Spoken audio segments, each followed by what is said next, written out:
Studies have shown poor health and poverty are often linked. But in Roxbury, there's a community-based health project dedicated to finding solutions.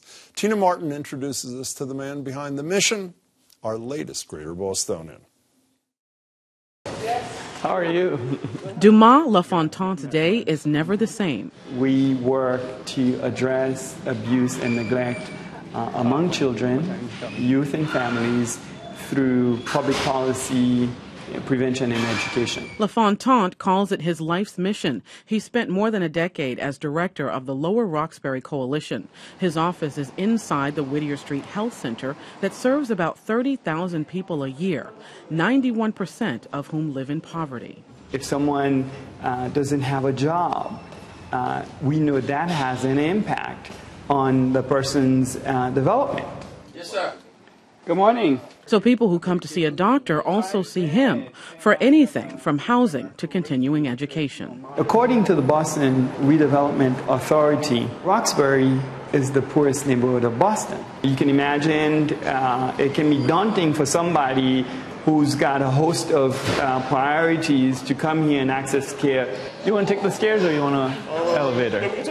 To better support families, Dumas also runs a support group for men with a specific focus on job and parenting skills. Men make up nearly half of all Whittier patients. The first step is applying.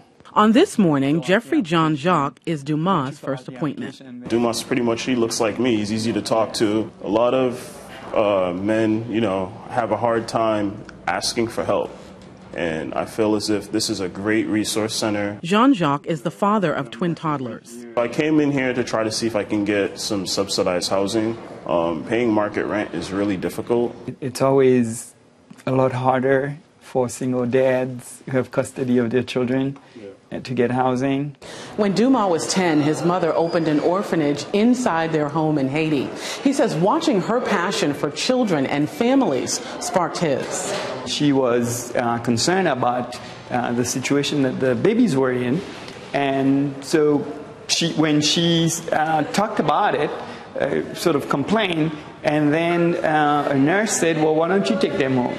And she said, well, I'll do that. The orphanage is still going strong, and Lafontant believes his work is just as important. It's really what can we do to address our fellow human being.